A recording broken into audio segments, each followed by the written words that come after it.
like a boss. All right, ladies, welcome to Mindful Attraction 2.0, and this is Alex. And in today's video, I'm gonna be telling you 6 things you have to do before you learn how to make any guy chase, before you try to make him love you, before you try to get him back, before you try to message him after he blocked you on Facebook and Instagram and all that sort of stuff. Let me show you what to do before you even try to get guys to commit to you, right? You see, the problem is that a lot of women, it's not that they do not know how to get a guy to commit, because everyone knows how to do it. The problem is that the knowledge is stored up in their minds. It's only accessible depending on your emotional state. Negative emotional states causes you to access knowledge of neediness. So the only way you know how to act is needy. Emotional states of abundance allows you to be free of outcome, and allows you to act in a way that's attractive. That's why you act different around guys you like, and you act silly. No, that's why you act different around guys that you don't like, and act silly around guys that you like. You're just accessing different kind of information unconsciously through your emotional state. That's a whole nother different topic. Whew. But let me show you 6 things that you could do, that you have to do, so that you can learn all of these tactics. I call these prerequisites. But you guys may not know that you guys were doing it, but throughout this whole video, throughout this whole channel, you guys been doing it unconsciously if you've been following my advice, all right? So with that being said, the problem is usually that their lives are usually, in terms of getting guys to commit, it's not that you don't know what to do, but the problem is that usually your life, the life that you live, is unaccomplished, insecure, ashamed, and you do not have much sense of your own feminine identity. It's been suppressed as a result of superficial social standards. You see, so it's not that you. The problem is not that you're not. Is not that the problem is not that you cannot keep a man. That's a symptom. You see. It's not the problem. It's a symptom of the actual problem. The goal or relationship is not the goal. Like, the relationship, it isn't the goal. You see, the goal is to become happy, self-driven, successful, and a self-assured woman. And most people don't focus on that because they only want what everyone can see, which is the good relationship. So that you can post status of you being with the guy that you always wanted. But that's not the real goal. In life, the outcome is always anticlimactic. It is never as good as you imagine, and it doesn't provide as much happiness as you thought it will. You see?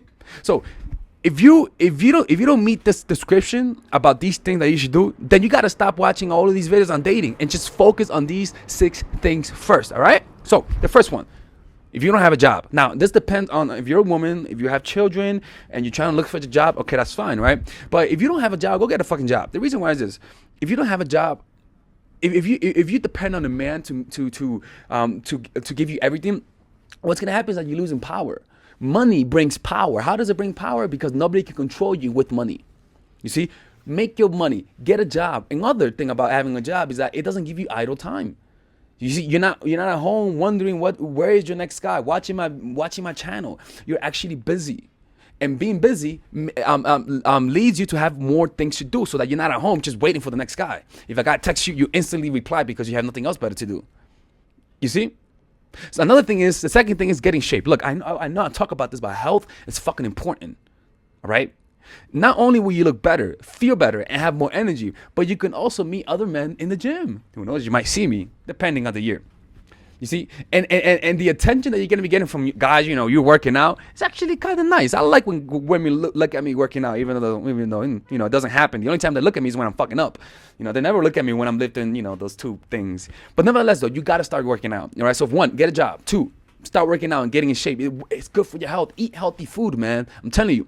Number 3, if you don't no hobby, go find a fucking hobby. Right? You need a hobby in order to spend idle time too. You see, so that you're not just thinking about where the next guy is, so that you're not watching telenovelas all day, or on YouTube, or watching my channel all day. You don't want that.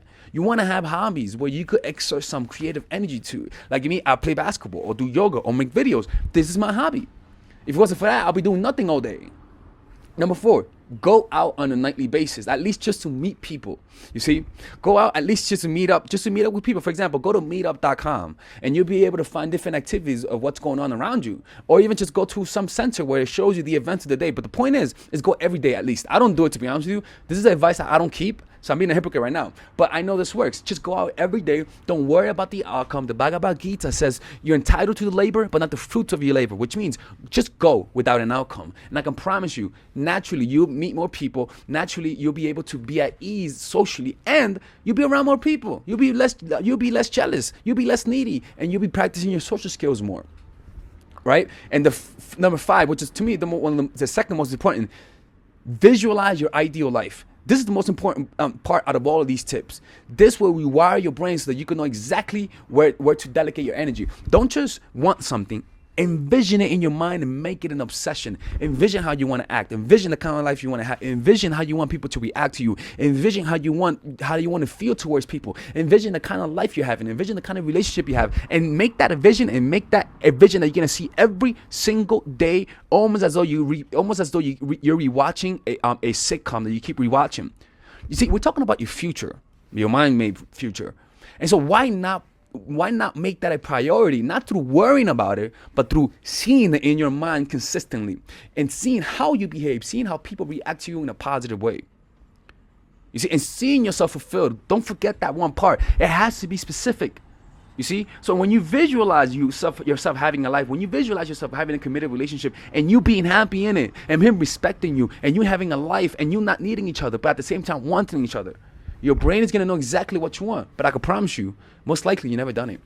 And that's why most of the time you get this kind of result, because you only visualize superficial things, the relationships, but you never visualize how you want the magic to be, how you want the dynamics to be. It's kind of like asking your genie. It's kind of like the guy that said he wants everything to turn to gold, but he wasn't specific. He didn't say, I want only gold. I want to intentionally and have the control to turn things into gold, not be able to touch everything and turn to gold involuntarily. The reason why that happened to him, the Midas touch, is because he wasn't specific enough about his wish. In life, you have to be specific.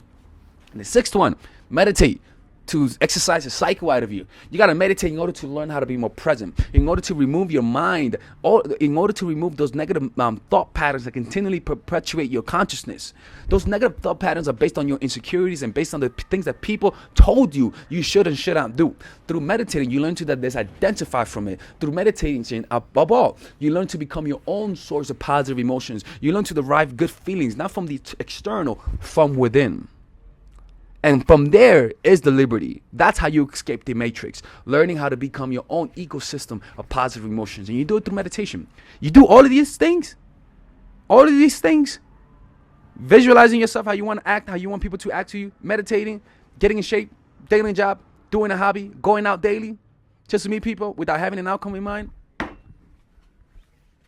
Your kind of success is inevitable. Take my word for it. Success is inevitable. This is what I did. That's pretty much the secret. After that, go and learn how to talk to men. Why? Because that's what you really want. You don't want a guy. You just want happiness. You just want peace. Why not get it now when you could do it on your own rather than depend on some other attractive, beautiful man? Makes no sense. You see? Anyways, it's Alex from Mindful Attraction 2.0.